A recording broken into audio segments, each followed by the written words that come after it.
ఉంటుంది. అప్పుడు యజమాని ఏం చేస్తారంటే రాయి లాంటిది ఒకటి ఇస్తాడు. ఇచ్చి దీన్ని ఖరీదు నువ్వు తెలుసుకునిరా అని చెప్తూ ఉంటారు. అయితే సరే ముందు అంటాడు కదా, ఏమన్నా కూరగాయల వ్యాపారి దగ్గరికి వెళ్ళి అడుగు అంటాడు. కూరగాయల వ్యాపారికి వజ్రం అనేది తెలియదు కాబట్టి అతను అదేదో రాయి అనుకుంటాడు. సర్లే ఏదో తూకానికి పనికొస్తుంది కదా అని చెప్పి ఏదో ఇన్ని డబ్బులు ఇస్తానులే అని చెప్తాడు. ఇంకా అంతకన్నా ఎక్కువ ఇవ్వంటే అబ్బాయి అంతకన్నా ఏమి ఇవ్వను అని చెప్తాడు. సరే మళ్ళీ తీసుకొచ్చి వాళ్ళ యజమానికి చెప్తాడనమాట. చెప్తే యజమాని అంటాడు, ఒక పని చెయ్యి, బట్టల వ్యాపారి దగ్గరికి వెళ్ళు. సరే బట్టల వ్యాపారి దగ్గరికి వెళ్ళేసరికి అతను ఆ బట్టలు వ్యాపారి కాబట్టి కాసింత దీనికి ఏదో బాగానే ఉందయ్యా, ఏమన్నా అమ్మేస్తే డబ్బులు వస్తాయేమో ఇంకొంచెం మంచిగా అని చెప్పేసి, సరే నేను ఇంకా 90 రూపాయలు అలాగే ఇస్తానులే అని చెప్పి అతను ఏదో అంటాడు. సరే అని మళ్ళీ వెనక్కి వచ్చి, స్వామి ఇంతే ఇస్తా అన్నారు. సరే ఇప్పుడు వజ్రాల వ్యాపారి దగ్గరికి వెళ్ళు. అప్పుడు వజ్రాల వ్యాపారి కాబట్టి వజ్రం అంటే వజ్రానికి వాల్యూ తెలుస్తుంది కాబట్టి అతను ఏం చేస్తాడు, నీకు కావాలంటే ఒక 9 లక్షల వరకు ఇస్తాను డబ్బులు అని చెప్తాడు. ఫస్ట్ ఏదో 9 రూపాయలు అన్నాడు, ఇంకోటి 90 రూపాయలు అన్నాడు. అలాగ అక్కడి నుంచి ఒక 9 లక్షల వరకు.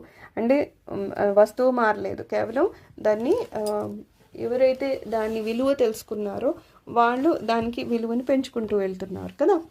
దాన్ని బట్టి అంటే ఎవరైతే ఎదుట వ్యక్తి ఉంటాడో అతన్ని బట్టి దాని ప్రాముఖ్యత పెరుగుతూ ఉంటుంది. సరే అది కూడా పట్టుకుని వెళ్తే అప్పుడు ఆ వ్యాపారి ఆ యజమాని ఆ నౌకరికి అంటాడనమాట, నువ్వు అనుకుంటున్నావు కదా వేరే నౌకరు వస్తే ఏదో అతనికి నేను ప్రాముఖ్యత ఇస్తున్నానని. అలా ఏం లేదయ్యా, నాకు మీ గురించి తెలుసు, నీకున్న విలువ ఏంటో తెలుసు, అతనికి ఎంత ఉందో పనిలో నైపుణ్యం అవన్నీ తెలుసు, కేవలం అతను చెప్పుకుంటూ వెళ్తున్నాను. కానీ నీ నైపుణ్యము నాకు తెలుసు కాబట్టి నీకు వాల్యూ ఎక్కువ ఉంది. ప్రతిదీ వాళ్ళు ఎక్స్ప్రెస్ చేయాలని ఉండదు కదా, పైకి అన్నీ చూపించాలనే ఉండదు. సో యజమాని అంటాడు, నీకు ఇచ్చే ప్రాముఖ్యత నేను ఇస్తాను, ఎందుకంటే నాకు తెలుసు నువ్వెంత బాగా పనిచేస్తావు, ఎంతకాలం నుంచి ఉన్నావో. సో నీ ప్రాముఖ్యత నీకుంది. అతను కొత్తగా వచ్చాడు, కేవలం నేను అతన్ని కొత్తగా ఉన్నాడు కాబట్టి నేను ఏవో కొన్ని నేర్పించడం కోసం నేను చెప్తున్నానే తప్పితే నీకన్నా ఎక్కువ ప్రాముఖ్యత అతనికి లేదు అని. సో అది ఏంటంటే తెలుసుకునే వాడిని బట్టి ఉంటుంది అని చెప్పడం అనమాట.